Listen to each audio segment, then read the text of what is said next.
है। इस दृष्टिगोचर संसार में सबसे कातिल या कहो सबसे खौफनाक यदि जहर कुछ होगा तो वह है पराधीनता, डिपेंडेंसी।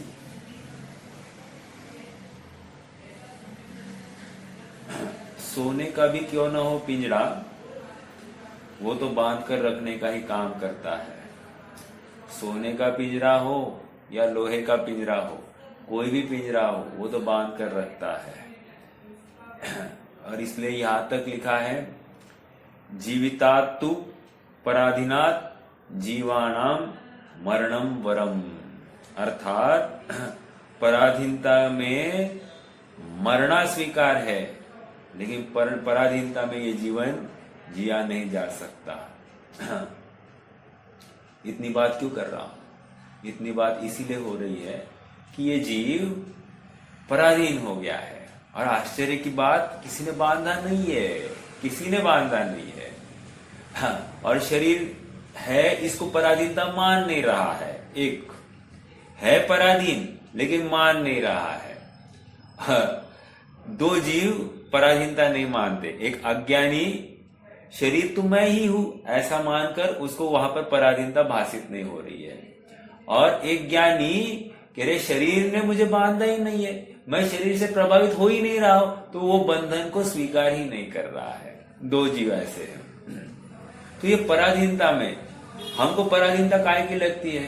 हमको किसी के आश्रय, किसी को कुछ मांगना पड़े या रिक्वेस्ट करनी पड़े, वहां पर पराधीनता भाषित होती है। शरीर संबंधी हमको पराधीनता भाषित ही नहीं होती है। हाँ, और सबसे बड़ा विष ये है, खबर ही नहीं है। पहली बात तो खबर नहीं है इसको, और खबर ही नहीं है तो वो वहां से हटेगा कैसे? और व्यवहाराभासी की तकलीफ यही है, उस शरीर के आश्रित जितने भी संभव क्रियाकलाप है उसमें उसने धर्म की स्थापना करके रखी है, और उसको वहां से हिलाना मुश्किल हो गया है। समझ में आ रहा है? और इतना एक मेक हो गया है उन क्रियाओं से कि उसको वहां से हिलाया नहीं जा पा रहा है, और वो अन्यों को नीचे देख रहा है, और स्वयं उस क्रिया के बल पर स्वयं को धर्मात्मा मान बैठा है। ऐसा भ्रम किसी ने पाला है तो जल्द से जल्द वो छूटना जरूरी है।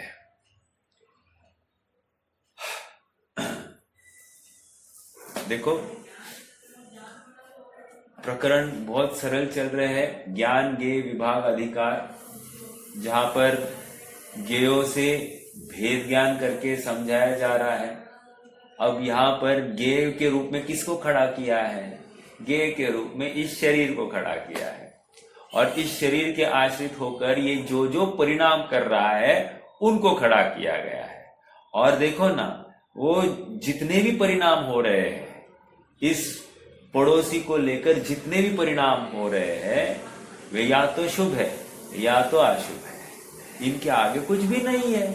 समझने में, परिणाम कह रहा हूं, उपयोग नहीं, क्योंकि लॉजिकली उपयोग अज्ञानी में अशुभ ही रहता है, और ज्ञानी का शुभ उपयोग रहता है और अशुभ भाव होता है। अपनी पहले दिन भी चर्चा हुई थी, लेकिन ये फिर से एक अच्छे से ध्यान में रहे।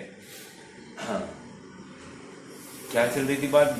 ये सब गेयों को दिखा रहे हैं, और जब गे दिखा रहे हैं तो गे को देखने वाला कौन है? मैं हूं। मैं कैसा हूं ये नक्की तो करो। समझ में आ रहा है क्या? आज बहुत अच्छी बात सुन रहा था। दिन भर हम किसकी नौकरी कर रहे हैं? विचार कीजिए। हम दिन भर नौकरी किसकी कर रहे हैं? फिर शरीर की तो कर रहे हैं, और किसकी कर रहे हैं? बराबर ना? इस हर चीज क्यों कर रहे हैं? पापी पेट करते हैं कि नहीं? शरीर को अनुकूलता के लिए करते हैं कि नहीं? कर रहे हैं। बराबर? दिन भर अपनी उसी के लिए ड्यूटी चल रही है। दोनों टाइम का भोजन के लिए कितनी तैयारी होती है। सुबह 3-3 घंटा चला जाता है, शाम को 2-3 घंटा चला जाता है, उसके पीछे चौका साफ करना, यो करना, बर्तन मांजना, कितने सारे क्रियाकलाप है उस पापी पेट के पीछे। और उसमें टेस्ट कम ज्यादा हो जाए तो उसको लेकर परिणाम की उथल पुथल अलग होती है। ये क्यों समझा रहा हूं मैं? मतलब इसका सारा समर्पण उस पुद्गल के लिए है। अब एक शांति से विचार कीजिए ना, ये पुद्गल जो है ये मैं हूं या नहीं हूं? सीधी सी बात, जो मैं नहीं हूं उसके लिए कितना समय दिया है? पूरा 24 घंटा दिया है। और जो मैं हूं उसके लिए कितना समय है? कुछ भी नहीं दिया। ये थोड़ा सा एक एनालिसिस होना ही चाहिए हमको कि हमने किया क्या है इस दिन भर की पूरी हमारी टाइम शेड्यूल जो हमारा नक्की हुआ है, हर वो स्लॉट में हमने किया क्या है।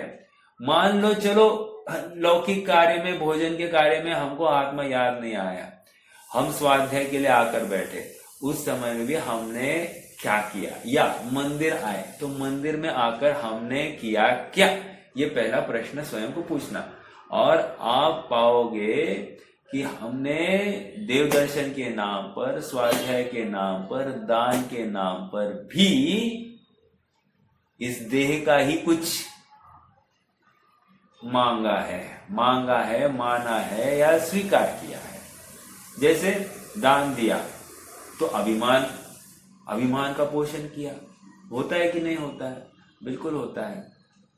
तो कह रहे दान दियो अभिमान ठान। या देव दर्शन किया या प्रक्षाल किया तो उसमें इतना आनंदित और इतना उल्लासित हो जाता है जैसे कि इसको बहुत बड़ी उपलब्धि हो गई है। लेकिन शांति से पूछो तो सही, उसको उपलब्धि क्या हुई भाई? तो कह रहे ने आज भगवान को, अरे तुमने पर का काम किया है, तो पर का काम करके तुम्हारा क्या हुआ? कुछ भी नहीं। कल भी कहा था कि नहीं, भगवान के सामने लाखों वर्ष तक एक माला गुनते रहो, कुछ फर्क नहीं पड़ने वाला। और मैं तो साक्षात भगवान के समोशरण, सिमंदर भगवान के समोशरण में बैठकर करो, देखते क्या होता है। जहां जहां समोशरण जाए वहां तुम भी जाओ, देखते क्या होता है। एक बार नक्की हो ही जाने दो। लेकिन सुनो, इतना नक्की करते करते वो मनुष्य भाव तो चला जाएगा। इसलिए समझदारी यही है कि अगर एक से नहीं हो रहा है तो किसी से नहीं हो रहा है, एक समय में नहीं हो रहा है तो अन्य समय में भी संभव नहीं है।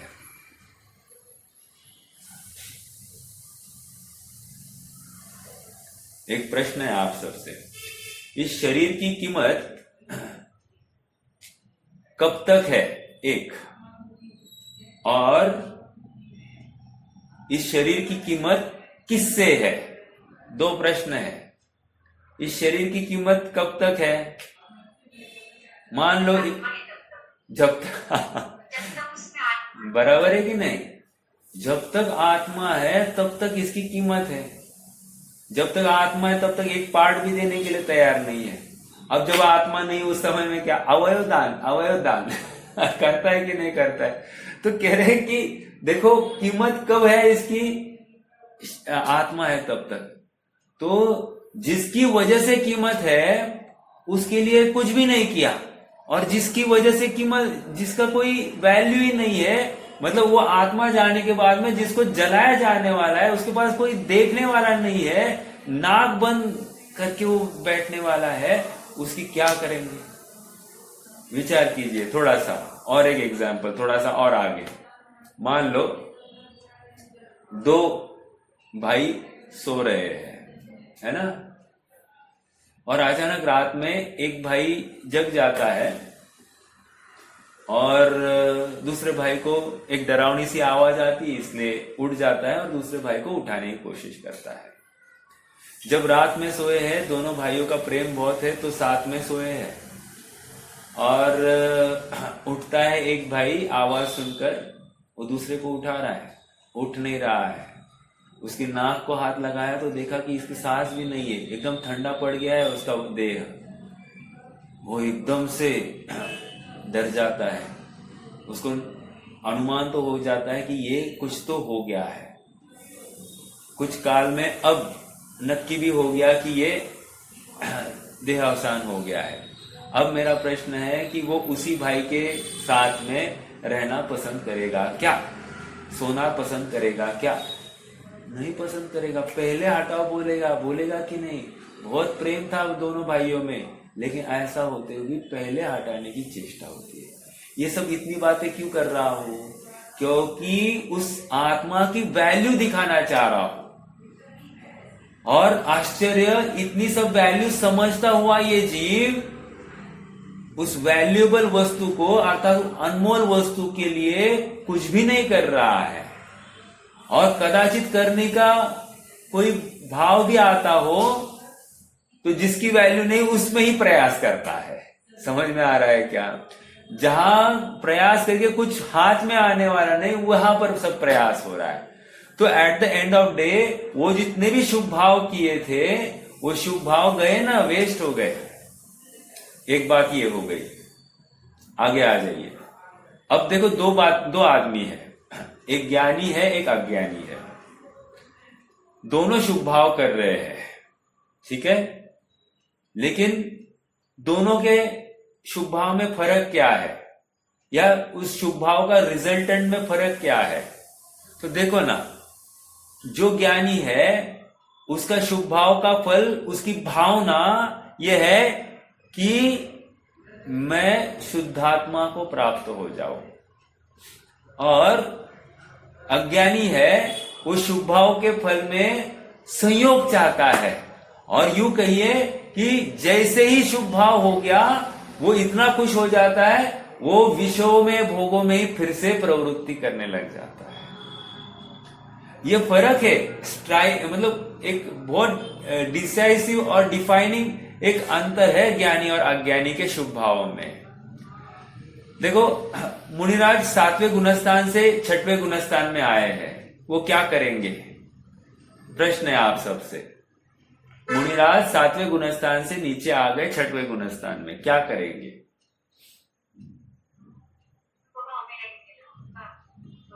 शुभ भाव में रहेंगे, खेद होगा। ओके, करेंगे क्या?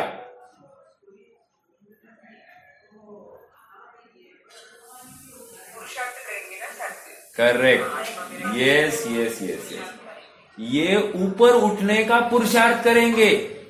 शुभ भाव करना ये मजबूरी है। समझ में आया क्या? शुभ भाव नहीं, 28 मूल गुणों का पालन नहीं करेंगे। 28 मूल गुणों का पालन वो बोझा भाषित होगा, बोझा। वो उनको लगेगा मैं कब फिर से अपने स्वरूप में जाओ।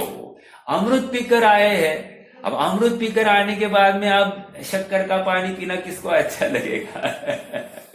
समझ में आ रहा है क्या? नहीं, पौष्टिक है, पौष्टिक है। अरे पौष्टिकता उनको आत्मा के अमृत में ही, आत्मा का अमृत सारे रोग मिटाने वाला है। जब ये उनको दिख रहा है तो उनको ये अभी शक्कर का पानी काहे का पौष्टिक दिखाई देगा? आप पकड़ रहे मेरी बात को? एक मिनट, आवाज आ रही है क्या सबको मेरी बराबर?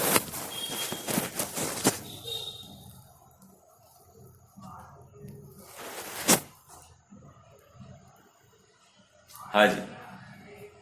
देखो, हमारा कल 156-57 गाथा चल रही थी, राइट?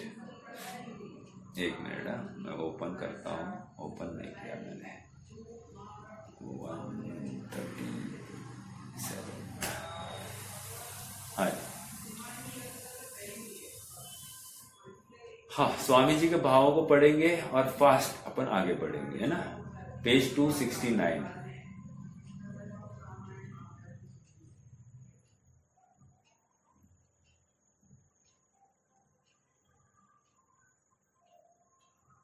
हाँ, अब जीव स्वयं के स्वभाव में स्थिर नहीं हो पाता। कल अपन ने जयसेन स्वामी का पढ़ा था, दुष्ट गोष्ठी, दुष्ट चित्त और क्या था? दुष्श्रुति। ये 3 बातों की परिभाषा कैसे की है। आज अब अपने को ये स्वामी जी के भावों को पढ़ते हैं। जब जीव स्वयं के स्वभाव में स्थिर नहीं रह पाता तब सम्यक्त्व मोहनीय प्रकृति, देखो महत्वपूर्ण बात आ गई यहाँ पर क्षयोक्षम को लेकर, तब सम्यक्त्व मोहनीय प्रकृति और चारित्र मोहनीय प्रकृति का निमित्त पाकर क्षयोक्षम सम्यक दृष्टि जीव का उपयोग पंच परमेष्टि की तरफ बसने वाला होता है। शुभ भाव, ठीक है। हाँ, आदर नहीं कर रहा है, खेद है। ये अपने देखो, हमने 1-8 घंटा 2 घंटा स्वाध्याय किया, हमको क्या लगता है, आनंद होता है कि नहीं। मान लो हमने शिविर में गए, शिविर में 6-6 घंटा 7-7 घंटा स्वाध्याय हुआ, हमको क्या होता है, आनंद होता है कि नहीं। आनंद मतलब वी आर कंटेंट और नॉट, हमको अभी एक निर्भर हुआ ऐसे लगता है कि नहीं, कह रहे ये गलत हो गया है तुम्हारे साथ। गलत हो गया है मतलब तुम्हारी सोच अभी भी सही नहीं है। तुमने इतनी जिनवानी 6-6 घंटा सुनकर भी at the end of day तुम भोपड़ा चौकात हो। भोपड़ा चौकात मतलब क्या, घूम फिर के तुम वहीं पे आए हो। हाँ, क्यों? क्योंकि तुम संतुष्ट हो गए ना, अपद में संतुष्ट हो गए, जबकि तुम्हारी संतुष्टि स्वपद में होनी थी। इस सारी जिनवानी सुनने का प्रयोजन एक स्वपद की प्राप्ति थी, या स्वपद के लिए तुम्हें पुरुषार्थ या प्रेरणा मिलना ये था, जो कि तुमने किया नहीं।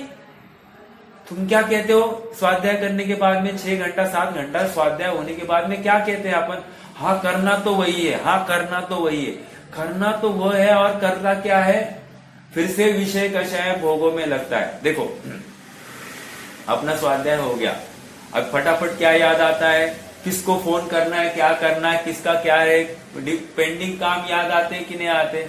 आत्मा याद आ रहा है क्या? क्या आत्मा पेंडिंग लिस्ट में नहीं है क्या आपने?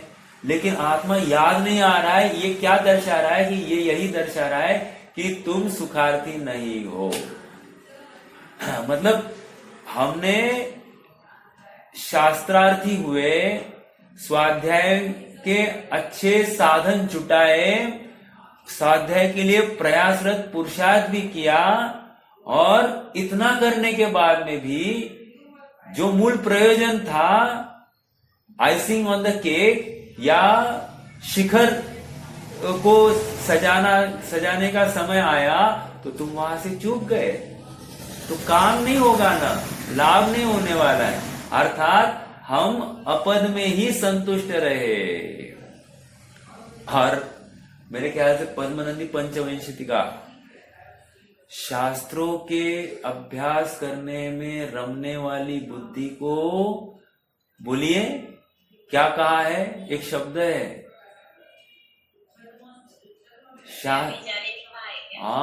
धूर्त अभिसारी का कहा है। ओ माय गॉड, शास्त्र अभ्यास करने वाले को नहीं, हमको खेद नहीं। देखो हाँ कहा है ना, हाँ अरे कहा है, मैं क्या कर रहा हूं ये इसका भान नहीं हो रहा है। इतनी डांट फटकार लगाने के बावजूद भी हमको बिल्कुल ऐसा एहसास भी नहीं हो रहा है कि कुछ गलत हो रहा है, या मेरा समय जा रहा है, मैं स्वाध्याय से या अपने स्वभाव से या अपने आत्मानुभव से वंचित हो रहा हूं, मेरे निराकुल सुख से वंचित हो रहा हूं, इसका मुझे कुछ भी खेद नहीं है।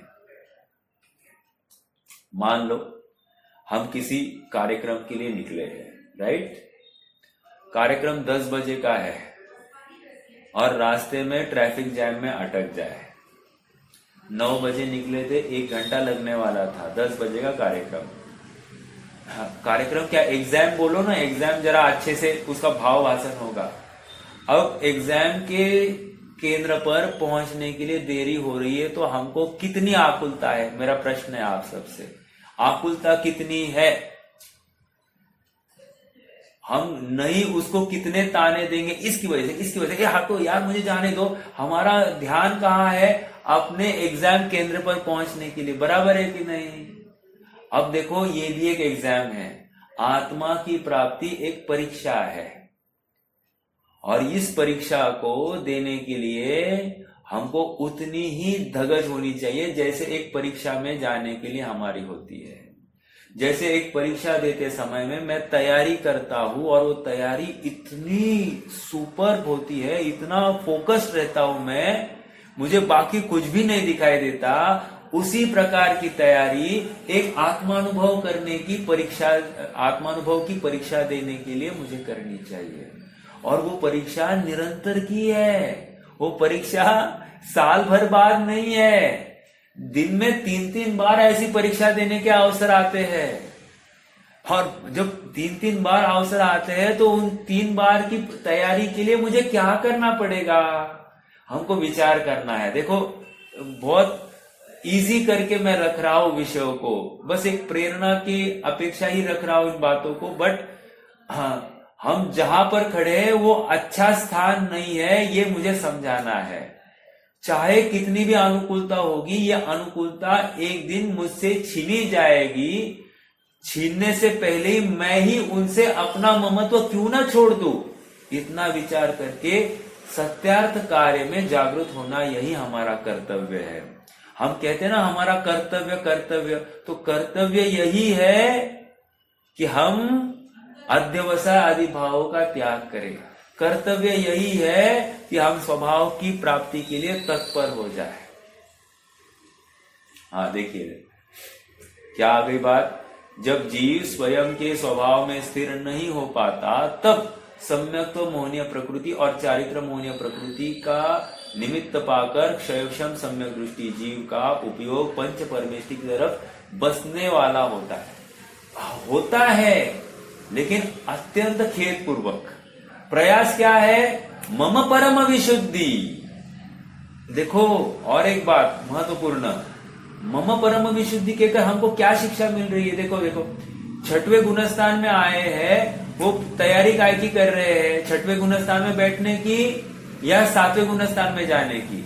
यदि 7वें गुणस्थान में जाने की तैयारी नहीं करे तो नियम से पहले गुणस्थान में आने वाला है वो जीव अंतर्मुहूर्त काल के बाद में।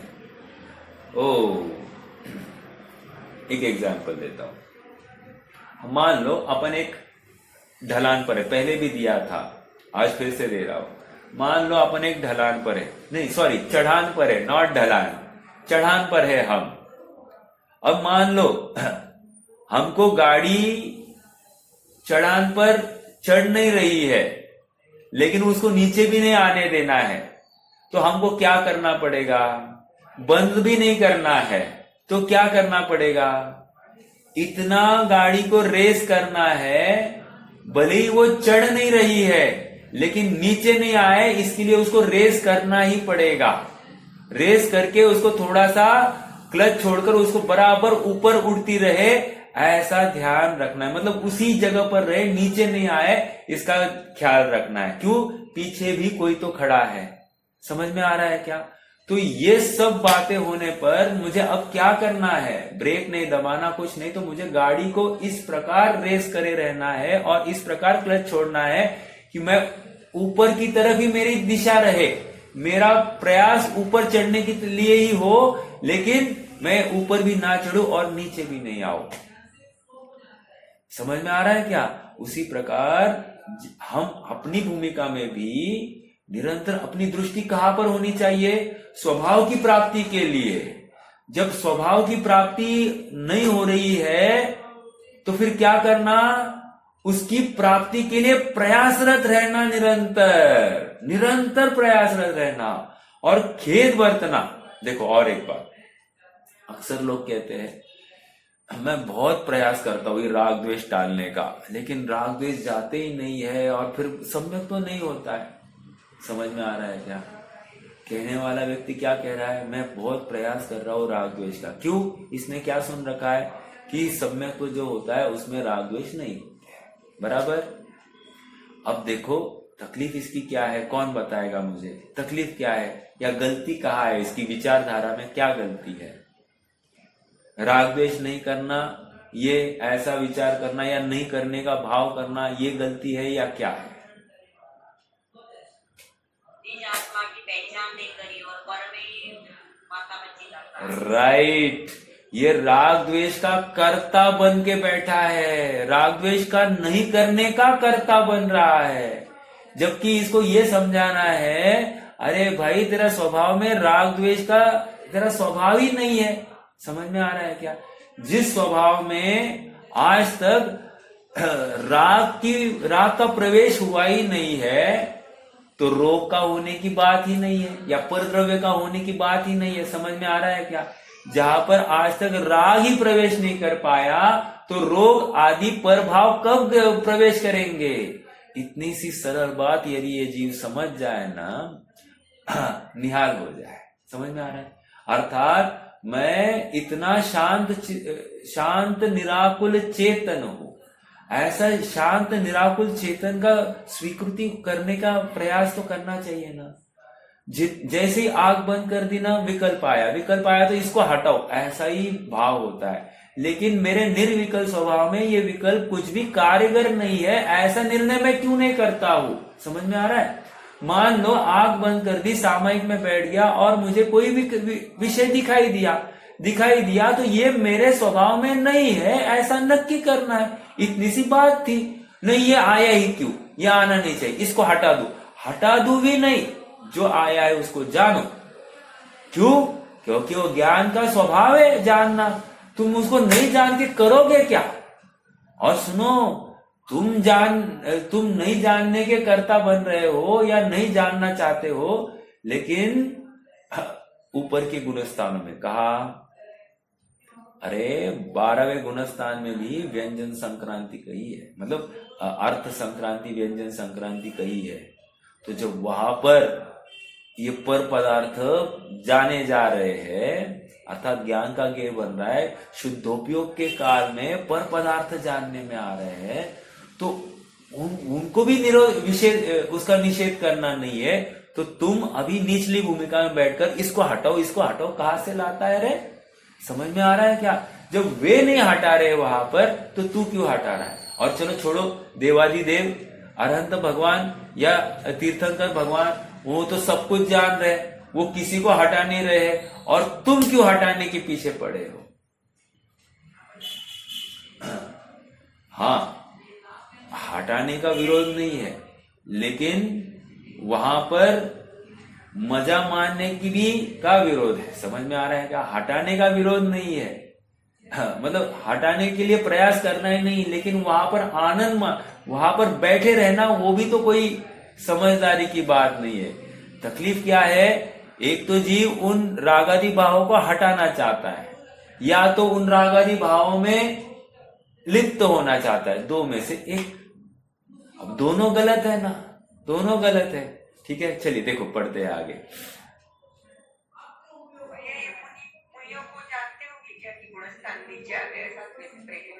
नहीं ना, ये तो जादू है, नहीं ना हो रहा है।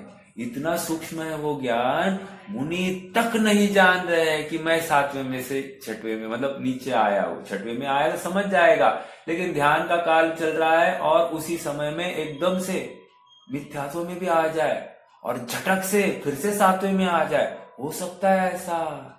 ये इतना फास्ट चलता है, मतलब हम नहीं कह सकते।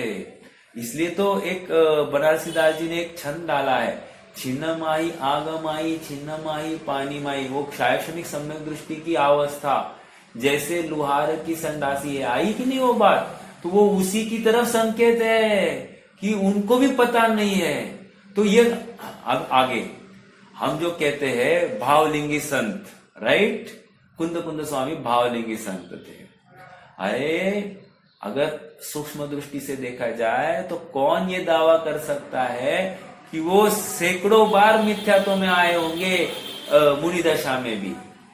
यदि उनका भावलिंगत्व भी होगा तो भी सैकड़ों बार वे मिथ्यात्व में आए होंगे। कौन ये दावा नहीं कर सकता? बिल्कुल आए हैं। समझ में आ रहा है क्या? हमारे ज्ञान गोचर में हम आगम की चक्षु से देख रहे हैं और बोल रहे हैं, क्योंकि ऐसा होता ही है। शायद क्षणिक सम्यक दृष्टि का ऐसा भाव होता ही है, मतलब वो मिथ्यात्व में आ सकता है, विरोध बिल्कुल नहीं है। इसलिए मिथ्यात्व में आ गया तो उनको उनको दंड दिया जाएगा क्या? अरे वे उस काल में भी पूजनीय माने जाएंगे। क्यों? क्योंकि उनको स्वयं को खबर नहीं, और वे आना थोड़ी चाहते हैं यहाँ पर, लेकिन आ गए अनायास। आए हैं तो फिर से वो प्रयास किसका कर रहे हैं? प्रयास तो सात्विक का कर रहे हैं। बस शाबाश। समझ में आ रहा है क्या? हाँ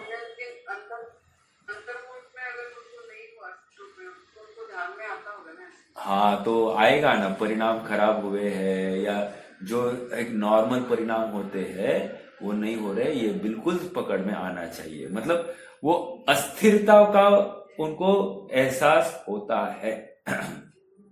फिर भी अब प्रश्न और आगे, द्रव्यलिंगी साधु का कैसे होता होगा? अपन ने तो भावलिंगत्व के ऊपर घटित कर दिया, द्रव्यलिंगी साधु का कैसा होता होगा? अरे लाखों वर्ष तक वो द्रव्यलिंगत्व में बैठा है और उसको पूरा कॉन्फिडेंस है, मैं आत्मानुभवी हूं। वो छल नहीं कर रहा है वो, या नाटक ढोंग कुछ नहीं कर रहा है, उसको 100% ये अंदर कंफर्मेशन है उसको कि हाँ मैं सम्यक दृष्टि हूं। इस बल पर ही वो आगे चल रहा है। अब थोड़ा सा विचार तो कीजिए। हम ये कह रहे हैं कि सम्यक दृष्टि मिथ्यात्व में आया तो अंतर्मुख बात उसको खबर पड़ सकती है, पढ़नी चाहिए। हम आगे उसके लिए एक तर्क ये खड़ा कीजिए कि द्रव्यलिंगी संत जो 28 मूल गुणों का निरतिचार पालन कर रहा है लेकिन भावलिंगत्व नहीं है, अब वो क्या करता होगा? हाँ, और उसको पूरा कॉन्फिडेंस है मैं सम्यक दृष्टि हूं। हो सकता है कि वो दूसरे मुनि के आचरण में कदाचित खोट भी ढूंढ के निकाल ले, ऐसा भी हो सकता है। आपको उपादान निमित्त चिट्ठी आपने पढ़ी होगी, नहीं पढ़ी होगी, आज देख लेना फिर। या परमार्थ वचनिका की बोल है मेरे ख्याल से। वहां 4 जोड़े बनाए हैं, ज्ञानी वक्ता और अज्ञानी श्रोता एक, दूसरा ज्ञानी वक्ता ज्ञानी श्रोता, अज्ञानी वक्ता अज्ञानी श्रोता, और अज्ञानी वक्ता और ज्ञानी श्रोता, ऐसे 4 जोड़े बनाए हैं वहां पर। मतलब ऐसा हो सकता है कि वक्ता अज्ञानी है और श्रोता ज्ञानी हो गया, ऐसा हो सकता है। हाँ, और ऐसा भी हो सकता है कि दोनों ज्ञानी है, ऐसा भी हो सकता है। मतलब ये सब बातें पॉसिबल है। मतलब ये जोड़े वहां पर खड़े किए हैं। मैं इतनी बात क्यों कर रहा हूं? हाँ, जैसे मतलब सम्यक दृष्टि का ऐसा अपन नहीं कर सकते, मतलब पकड़ नहीं सकते, इसलिए बहुत गंभीरता से। और एक बात आई, देखो मोक्ष मार्ग प्रकाशक में भी वो बात आई है, पेज नंबर 265 है मेरे ख्याल से। देखो परिणामों की विचित्रता, कि 11वें गुणस्थान से गिरकर डायरेक्ट जीव मिथ्यात्व में आ जाता है, उसको खबर ही नहीं पड़ती है मैं 11वें से गिर गया और दूसरे में आ गया हूं, पहले में आ गया हूं। और देखो कोई जीव अर्धपुद्गल परावर्तन काल निगोद अवस्था में बिताकर वहां से 8 वर्ष पूर्ण करके अंतर्मुहूर्त में केवल ज्ञान प्रकट कर लेता है। 8 वर्ष में फिर मुनि दीक्षा अंगीकार करके वो शुद्धोपयोग के माध्यम से केवल ज्ञान भी अंतर्मुहूर्त में कर लेता है दीक्षा धारण करने के बाद में। ये ऐसा भी हो सकता है। और वो 11वें में पहुंचा है, अभी एक निगोद से निकला, वो अभी जस्ट मनुष्य हुआ, 8 साल यहाँ पर बिताएगा और 8 साल के बाद में वैराग्य आकर एक अंतर्मुहूर्त में काम करके निकल जाएगा। और यह 11 में बैठा हुआ जीव वो गिर के मिथ्यात्व में और अर्धपुद्गल परावर्तन अभी ये भटकने वाला है। ऐसा हो सकता है कि बिल्कुल हो रहा है ना, ऐसे कितने उदाहरण हैं। और 11वें में से गिरने वाला जीव कहां तक पहुंचा था और अब देखो निगोद अवस्था है आगे, मतलब कुछ काल बाद में।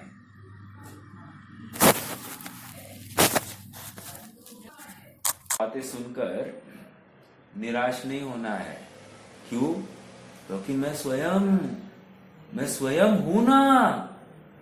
ये पहले नक्की करो कि मैं हूं, मतलब आत्मा है। बहुत कठिन है, ये भी बोलना नहीं है। क्यों? मैं हूं ना। जिसको ये विश्वास हो रहा है ना कि मैं हूं, अभी नहीं, इस पर्याय में पुरुषार्थ अगली पर्याय आएगी, लेकिन मैं हूं ये पहले नक्की करना। इसलिए देखो प्रवचन सार में भी गे तत्व प्रज्ञापन अधिकार में क्या पहले दिखाया? मैं हूं की तो सिद्धि की है। समझ में आ रहा है ना? मैं हूं की सिद्धि करना ये कितनी बड़ी बात हो गई है, आप विचार कीजिए। इसलिए ना बिल्कुल घबराने के लिए अवसर नहीं है। बट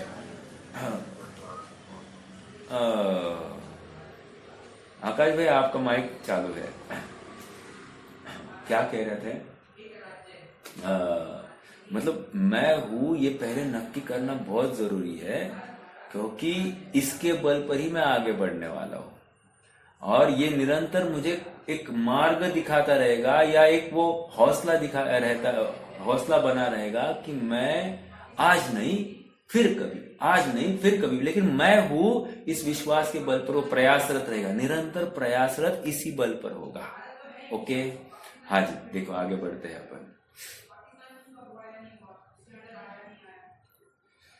हाँ जी, जो जीव पंच परमेष्टि की श्रद्धा करने में तथा सभी जीवों के प्रति अनुकंपा करने में प्रवर्तता है, वह भाव शुभ भाव कहा जाता है। देखो फिर से यहाँ पर क्या करें, शुभ भाव उपयोग नहीं आया अभी तक। देखो आगे बढ़ते हैं।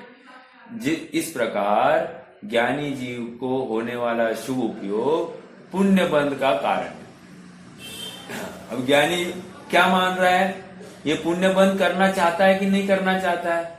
अरे वो एग्जाम देने के लिए बैठा है, वो थोड़ी पुण्य बंद करने के लिए उसकी कमिटमेंट पुण्य के साथ में नहीं है, उसकी कमिटमेंट आत्मा के साथ में है। समझ में आ रहा है क्या? हाँ, जिसकी कमिटमेंट पुण्य के साथ में, वो पर पद में बैठा है, और वो नियम से मिथ्या दृष्टि है, नियम से, कि वो इतना जागरूक, वो शुभ भावों में बैठा होगा ना, तो समझ लेना कि उसकी जागृति ये ना हो, और वो उसको खेद भी बरतेगा नहीं। वो तो ज्ञानी निरंतर प्रयास शुद्ध का कर रहा है, स्वयं वो शुभ भाव में भी ऐसा अपराध होता ही नहीं है। देखो इस प्रकार ज्ञानी जीव को, हाँ बोलिए भाभी जी। अज्ञानी को पुण्य बंध हो रहा है ना, कोई प्रॉब्लम नहीं है। शुभ भाव से पुण्य बंध होता है, लेकिन प्रशस्त पुण्य नहीं हो रहा है, वो अप्रशस्त जाति का हो रहा है। जैसे इस पुण्य में क्या करेगा, वो नियम से पाप में प्रवृत्ति करता हुआ दिखाई देगा। समझ में आ रहा है क्या? थोड़ा सा और विचार कीजिए कि ये पुण्य हम यहाँ पर आज क्यों आए हैं, मतलब इस पंचम काल में, या ये जो मनुष्य शरीर हमने धारण किया है ये क्यों मिला है? पहले एक प्रश्न का उत्तर दीजिए, स्वयं को उत्तर दीजिए, और उत्तर एक ही आना चाहिए, पाप का कार्य हुआ है तभी तो जाकर अपन इधर है। So this is not great कि हम मनुष्य हुए हैं, पंचम काल में है, ये कोई बड़ी हमने उपलब्धि नहीं की है। बट आज हमको क्या लग रहा है, हमको इस पंचम काल में, इस मनुष्य तन में थोड़ी सी छोटी मोटी कुछ उपलब्धियां होती होगी, उसमें हम स्वयं को कितना ग्रेट मान रहे होंगे, जबकि ये सब पाप के फल में हो रहा है, हमको इसकी खबर ही नहीं है। अर्थात उस पाप को पाप मानने के लिए तैयार नहीं है अपन। पाप का उदय या पाप का फल हमको कुछ भी उसमें खेद नहीं हो रहा है। आत्मा की बात तो बहुत ही दूर रही। निरंतर जागृति ये एकमात्र, हाँ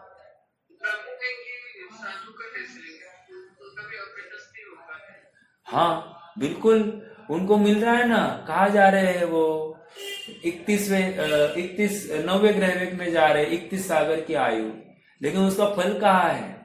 फल फिर से भोगी फल हो इक इंद्री का इसमें लाली, अर्थात उसका फल क्या है, मतलब एंड रिजल्टेंट देखो, अगर निगोज जा रहे हैं तो वो जितना भी प्रयास हुआ वो प्रयास अकार्यकारी रहा। एक दूसरी बात, उनको क्या मिल रहा है? शरीर ही तो मिला है। शरीर मिलकर वो क्या कर रहे हैं वहां पर? 90 ग्रह में गए हैं, क्या कर रहे होंगे? प्रश्न है आप सबसे।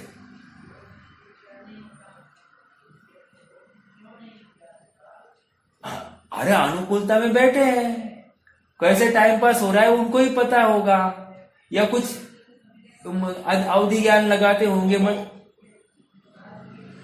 भोग कर रहे होंगे, राइट। मतलब अवधि ज्ञान लगाते होंगे। हाँ,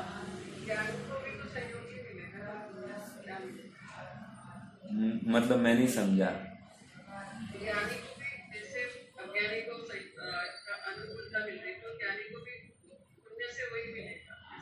हाँ ठीक है, चलो आपका क्या तर्क है? आपका ये तर्क है कि जो अज्ञानी को मिल रहा है वैसा ही ज्ञानी को भी मिल रहा है। बिल्कुल मिल रहा है ना, लेकिन ज्ञानी उसकी वांछा कर नहीं रहा है और अज्ञानी उसकी वांछा कर रहा है। अज्ञानी निरंतर पुण्य करते हुए निदान बांध रहा है कि इस पुण्य के फल में मुझे इस जाति का पुण्य, ये फल मिल जाए। देखो हम मान लो कुछ दान आदि करें या मंदिर का निर्माण करें, हमको क्या भावना है? हम उपवास करें, कोई ना कोई भावना है ना, इसके फल में यार इतना तो होना चाहिए, बराबर है कि नहीं? मान लो थोड़ा सा अघटित कोई घटना हमारे साथ ना घटे तो हम क्या चाहते? भाई अपन ने इतना धर्म किया, इतना पुण्य किया, अपने साथ तो ये नहीं होना चाहिए ना। ऐसा लगता है कि नहीं? कितने जनों को लगता है ऐसा कि मेरे साथ ऐसा नहीं होना चाहिए था, इसने मुझे पैसे नहीं दिए, ठगाया है इसने मुझे, धर्मात्मा को ऐसा, या मेरी इतनी उपेक्षा करते, अपन इतना स्वाध्याय कर रहे हैं और ये लोग कुछ भी मुझे कुछ भी गिनते नहीं है, इतनी उपेक्षा मेरी कर रहे हैं, तो मुझे दुख होता है कि नहीं? तो ये दुखी होना अर्थात क्या, किसका परिचय है मालूम है?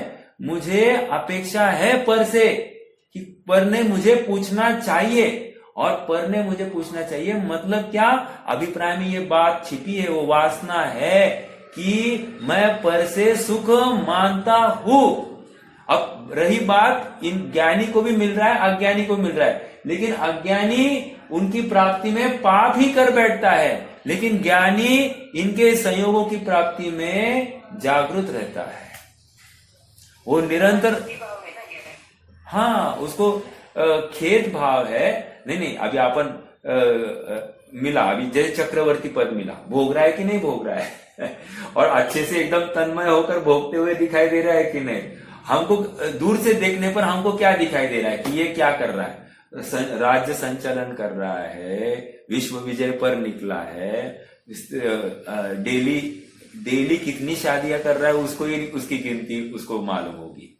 हाँ, अगर उनकी आयु का प्रमाण निकालेंगे तो डेली कितनी शादियां हो रही है, डेली शादियां कर रहा है।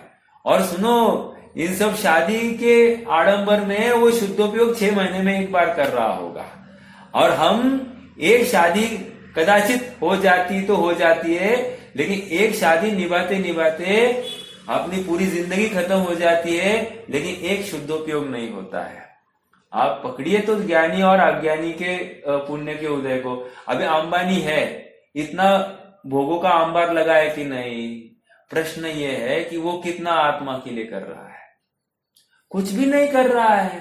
अर्थात ये सारा पुण्य के उदय में खड़ा हुआ जो कुछ, जिसको हम पुण्य का उदय कह रहे हैं, तो वो उसके संयोग में ये कर क्या रहा है?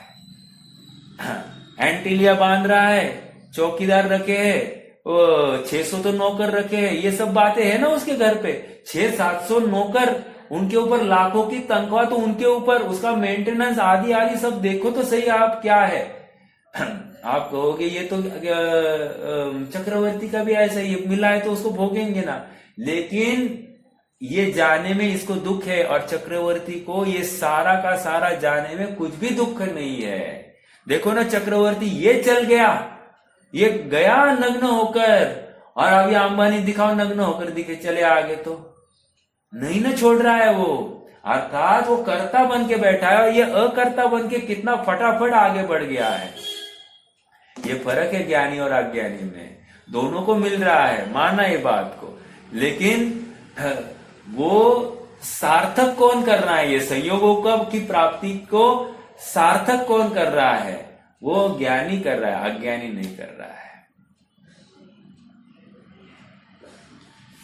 ठीक है, देखो आगे बढ़ते हैं। अज्ञानी, यही है ना, पेज नंबर 270, राइट। अज्ञानी जीव सर्वज्ञ देवादिदेव अरहंत सिद्ध तथा मुनि की श्रद्धा नहीं करता। ओ लो क्या अभी ये चाटा लग रहा है कि नहीं? अज्ञानी जीव सर्वज्ञ देवादिदेव अरहंत सिद्ध तथा मुनि की श्रद्धा नहीं कर रहा है। हाँ, मतलब श्रद्धा कब है कहेंगे? जब ज्ञानी हुआ तभी श्रद्धा है, जब नहीं है तो कह रहे श्रद्धा भी नहीं कर रहा है। और सर्वज्ञ से विरुद्ध कहे जाने वाले की श्रद्धा करता है। ठीक है, यह दुश्रुति ली है उन्होंने।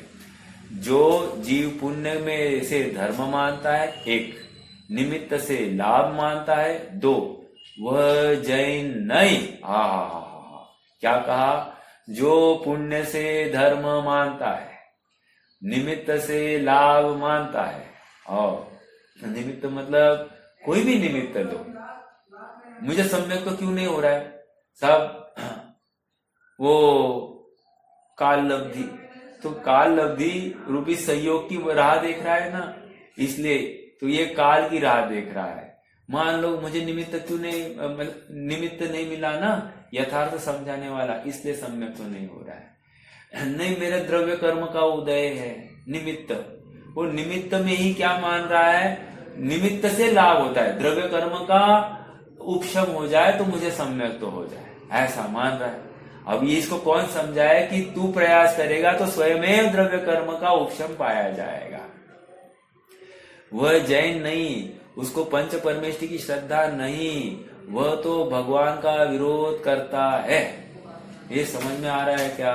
भगवान का विरोध कर रहा है। कह रहे हमको ये हजम हो रही क्या बात कि भाई हम सच्चे देव को नमस्कार कर रहे, उनकी वाणी सुन रहे, और अब यहाँ पर कह रहे हैं कि यदि हमको सम्यक तो नहीं है तो हम भगवान के विरोधी है, हम जैन नहीं, ये ऐसा कह रहे हैं। यहाँ पर स्वीकार तो हो रही है क्या बात?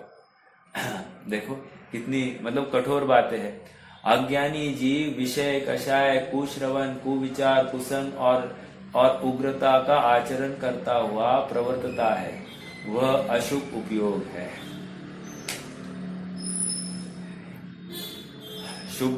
शुभोपयोग और अशुभोपयोग का स्वरूप स्पष्ट करने वाली उक्त गाथाओं में अत्यंत संक्षेप में यह कहा गया है कि जो व्यक्ति पंच परमेष्टि का स्वरूप जानकर उसमें श्रद्धा रखता है, उनकी भक्ति करता है, उनका गुणगान करता है और जीवों के प्रति करुणा भाव रखता है, उसका वह भाव शुभ भाव कहलाता है। और वह शुभ भाव पुण्य बंध का कारण है, ये ज्ञानी भी जानता है। लेकिन अज्ञानी इस शुभ भाव में धर्म मान बैठा है। ये 7 तत्व संबंधी भूल में, ये कौन से तत्व संबंधी भूल में चली जाएगी? अज्ञानी जो इस व्रत तप उपवास की कार्यों में धर्म मान बैठा है, ये कौन से तत्व संबंधी भूल है? हाँ, संवर निर्जरा तत्व संबंधी भूल। लॉजिकली विचार करो गंभीरता से, तो 7 तत्व संबंधी भूल है। एक तत्व संबंधी भूल होगी ना तो सभी तत्व संबंधी भूल है, ये सिद्ध हो जाता है।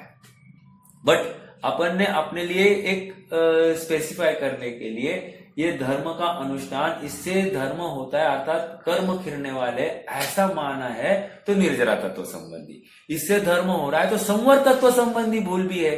तो कहने की बात इतनी है कि ये ऐसा मान बैठा है ना, एंड कितना मिस्टेकर है। मिस्टेकर मतलब क्या?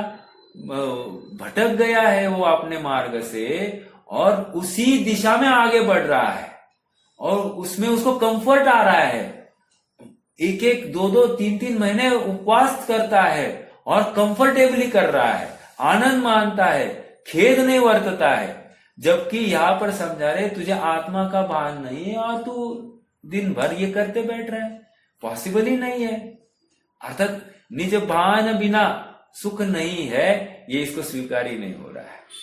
उसको लग रहा है कि ये उपवास करने में सुख प्रकट हो रहा है, देखो ना मेरी कषाय घट रही है, तो इसको आनंद लगता है। 4 लोग वाह वाह करते हैं तो इसको आनंद आता है और प्रेरित होता है और पुरुषार्थी होता है।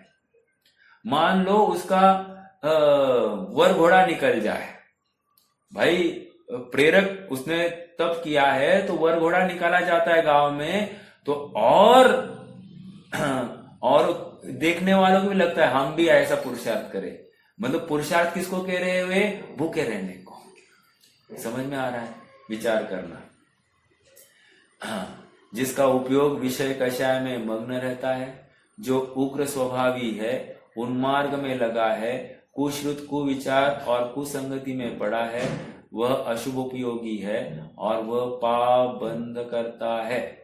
जो व्यक्ति इन दोनों प्रकार के अशुभ उपयोग में से विरक्त रह अपना आत्मा का ध्यान करता है, वो शुद्धोपयोगी कर्मों का नाश करता है। अर्थात महत्वपूर्ण बात क्या आ गई? जो व्यक्ति दोनों प्रकार के अशुभ उपयोग अशुद्ध उपयोग से विरक्त रहे, अपने आत्मा का ध्यान करे। आत्मा का ध्यान करना जरूरी है। मतलब क्या? आत्मा का ध्यान करने के लिए आत्मा का भान जरूरी है कि नहीं? जिसको आत्मा का भान ही नहीं है, मैं हूं ये स्वीकार ही नहीं है, अपने अस्तित्व की खबर नहीं है, वो कहा अशुभ भाव से हटने वाला है। देखो, हम सब स्वयं को है ऐसे मान रहे हैं, लेकिन किस रूप में मान रहे होंगे? कदाचित देह को अपना मानकर मान रहे हैं, या संपत्ति का स्वामी बनकर मान रहे हैं, घरदार आदि का मालिक मानकर मान रहे हैं, अर्थात या फिर किसी कंपनी आदि का मालिक, या फिर किसी पेशेंट आदि का मैं डॉक्टर। तो इस रूप में ही अपन मान रहे हैं। उनका मैं कुछ करूं, इस कल्पना का होकर, मतलब कर्तृत्व का बोझा ढोकर हम किसी का स्वामी होकर हम अपने को कुछ मान रहे। तो कह रहे ये सब तुम्हारा अपराध है, तुम वो हो ही नहीं। जो तुम हो नहीं, तुम उसके लिए कितना प्रयास कर रहे हो, और जो तुम हो उसको बस देखना है, प्रयास भी नहीं करना है। देखना, इसी को प्रयास कह रहे हैं, इसी को पुरुषार्थ कह रहे हैं। और एक बात, पुरुषार्थ क्या है? स्वरूपे चरणम, स्वरूप में चरण करना ये पुरुषार्थ है। जैसा स्वरूप है वैसा स्वीकार करना ये पुरुषार्थ है।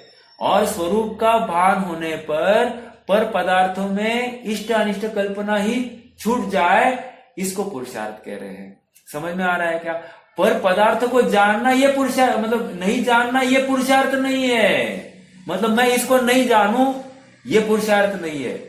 पुरुषार्थ तो यह है कि पर को जानकर भी पर से प्रभावित नहीं होता है। पर से प्रभावित क्यों नहीं होता है? क्योंकि स्व से प्रभावित है। समझ में आ रहा है क्या? देखो, वो मेले में घुमा हुआ लड़का है, राइट? मेले में घुमा हुआ लड़का है, वो आती जाती कितनी महिलाओं को देख रहा है। सैकड़ों महिलाएं जा रही है, वो उनसे वो सबको ताक झांक कर देख रहा है। लेकिन ताक झांक कर देखते हुए भी उसको राग द्वेष हो रहा है क्या? कि नहीं नहीं, ये महिला मेरी, ये अच्छी दिखती, ये मेरी माँ, ऐसा हो सकता है क्या? नहीं हो रहा है। क्यों? क्योंकि वो उनको राग द्वेष की दृष्टि से देख ही नहीं रहा है। तो देखने में विरोध नहीं है, लेकिन देखकर जो राग द्वेष खड़ा हो रहा है ना, उसके लिए विरोध कर रहे हैं आचार्य देव। जैसे ही अभ्यास होता है कि तू ये देखता है, लेकिन देखकर ये प्रभावित नहीं हो रहा है। क्यों प्रभावित नहीं होने का आधार क्या है? प्रभावित नहीं होने का आधार मेरा शुद्धात्मा है। जैसे उस लड़के का अन्य महिलाओं को देखकर अप्रभावी रहने का आधार उसकी माता का स्वरूप उसके ज्ञान दर्पण पर झलक रहा है। जैसे ही वो ज्ञान दर्पण पर उसका अपनी माता के स्वरूप के साथ में मैच करके देखता है, तो ये वो नहीं है, उसको दिख रहा है नहीं है, तो उसको देखता ही नहीं है, ये चल को नेक्स्ट नेक्स्ट कर रहा है वो। उसी प्रकार हम भी ज्ञान दर्पण पर गेय को देखेंगे, देखकर ये मेरा स्वरूप ही नहीं है, हम जो गेय दिखाई दे रहे, जहां पर दिखाई दे रहे वो मैं हूं, ये स्वीकार होते ही अपने आप सहज हो जाता है। इसको तकलीफ होती ही नहीं, राग होता ही नहीं है। इसलिए स्वरूप की भान, स्वरूप की स्वीकृति बहुत जरूरी है, और इसका चिंतन निरंतर रहे। मैं आत्मा हूं, आत्मा ज्ञान स्वभाव। चलो, मेरा एक प्रश्न है आप सबसे। जीव तत्व और जीव द्रव्य बराबर, ये दो बातें हमने पढ़ी है कि नहीं? जीव द्रव्य किसको कहते हैं और जीव तत्व किसको कहते हैं? बोलिए। नयों में आप मुझे समझाएंगे तो मुझे बहुत आनंद होगा। मैं थोड़ा सा नए प्रकार से आपको पूछूंगा। हाँ, जीव तत्व और जीव द्रव्य नयों में आप मुझे बताइए कौन है जीव तत्व और कौन है जीव द्रव्य।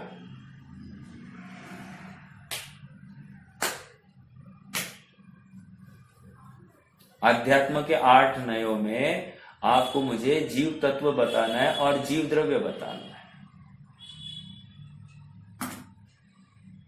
8वें नय का विषय है जीव तत्व। ओके,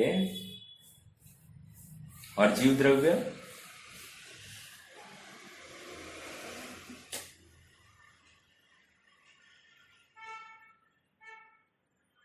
जीव द्रव्य तो शुद्ध अशुद्ध पर्याय सहित है ना द्रव्य। हाँ, तो बोलिए ना।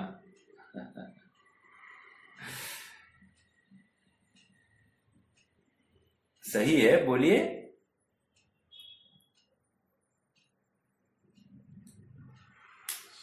तो दोनों तीनों नया से आएगा ना।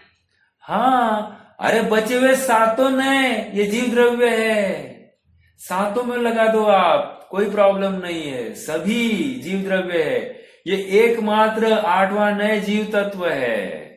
हो गई बात खत्म। जिसको जिसको जीव तत्व मुश्किल लग रहा था, जीव द्रव्य और जीव तत्व में डिफरेंशिएट नहीं कर पा रहा था, उसके लिए ये एकदम इजीएस्ट वे से समझाया गया है। 8वें नए का विषय वो जीव तत्व है, बाकी सभी नए ये जीव द्रव्य में जाएंगे। क्यों? वो शुद्ध अशुद्ध पर्याय का पिंड है, तो जो कुछ है शुद्ध पर्याय से युक्त द्रव्य है वो भी जीव द्रव्य, और अशुद्ध पर्याय से युक्त वो भी जीव द्रव्य। समझ में आ रहा है क्या? मेरा एक प्रश्न।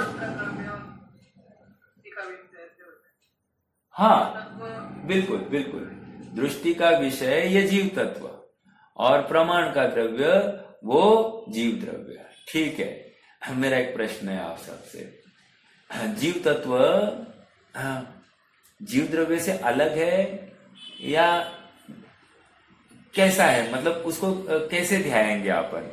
हमको जीव तत्व अलग बैठा ऐसा है और जीव द्रव्य अलग बैठा ऐसा है, या कैसा है? मतलब क्या करना है पुरुषार्थ करने के लिए, आत्मानुभव करने के लिए मुझे क्या करना है जीव तत्व की ओर दृष्टि करने?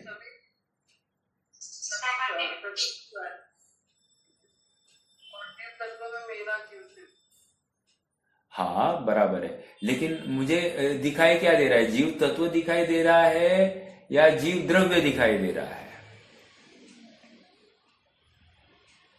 उपयोग को स्वयं की तरफ लेंगे तो जीव तत्व ही दिखाई देगा। देखो, हमको व्यक्त जो है ना, आज अपने सामने जो व्यक्त है वो जीव द्रव्य है, महत्वपूर्ण बात। हाँ, और जीव तत्व जो है इसी जीव द्रव्य में से मुझे वो जीव तत्व देखना है। समझ में आ रहा है क्या? अब अगला प्रश्न, जीव तत्व यह अंश है या अंशी?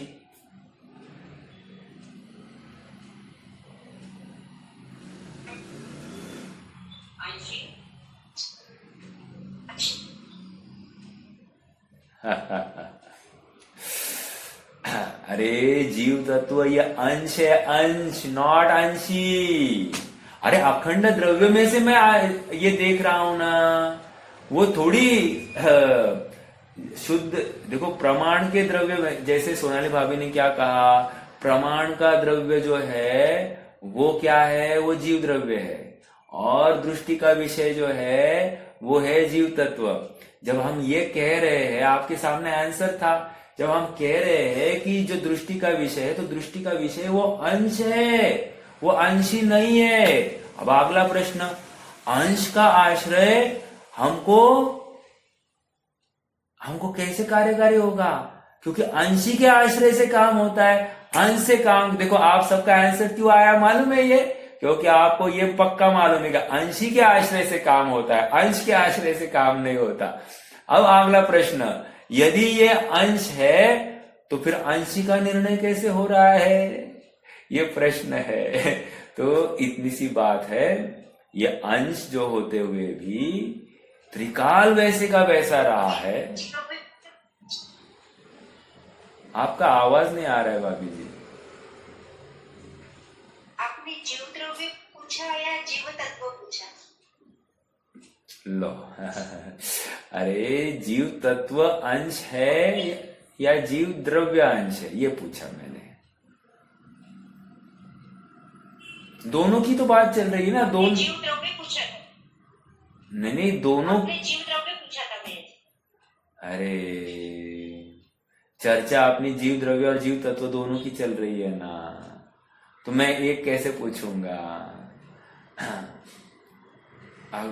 तो जीव द्रव्य और जीव तत्व, यही तो बात है। मैं फिर स्पष्टीकरण क्यों कर रहा हूं फिर इतना बड़ा। मैंने प्रश्न पूछा ही वो है। चलो ठीक है, प्रश्न ये खड़ा हुआ है कि जीव तत्व अंश है और जीव द्रव्य अंशी है, और अंश की दृष्टि करने से मुझे अंशी का निर्णय होने वाला है। ऐसा कैसे, इतनी सी बात है। तो इसका क्या समाधान है आपके पास में?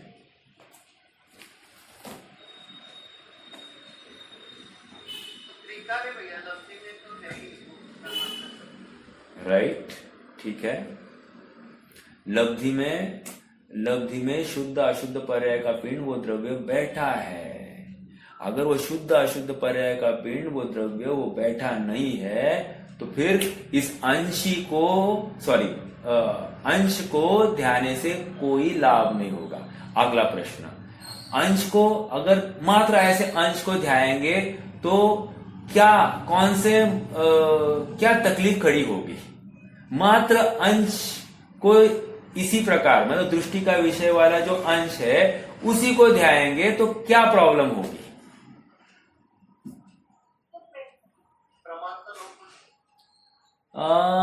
प्रमाण का लोप तो इसके ज्ञान में तो हो गया है बराबर। अपने वेरी गुड, करेक्ट। निश्चयाभासी होने का प्रसंग आएगा। और एक शब्द बोलिए, निश्चयाभासी के साथ साथ अब अन्य मत में कहा किसके साथ जाएगा? नित्य अनित्यता, बौद्ध मत। नहीं, निश्चयाभासी इज सांख्य मत। अनित्य वो तो ये तो नित्य मान रहा है ना, तो जो नित्यवादी है वो तो सांख्य है ना। मैं एक अखंड अनादि निधन ऐसा मान रहे हैं, नित्य हूं, मुझ में राग द्वेष है ही नहीं, मैं शुद्ध हूं, वो हमेशा के लिए शुद्ध ही मान रहा है। तो ये बराबर सांख्य होने का प्रसंग आ जाता है। ठीक है, चलिए आज के लिए रुकते हैं। कोई प्रश्न है तो रख सकते हैं, नहीं तो जिनवानी।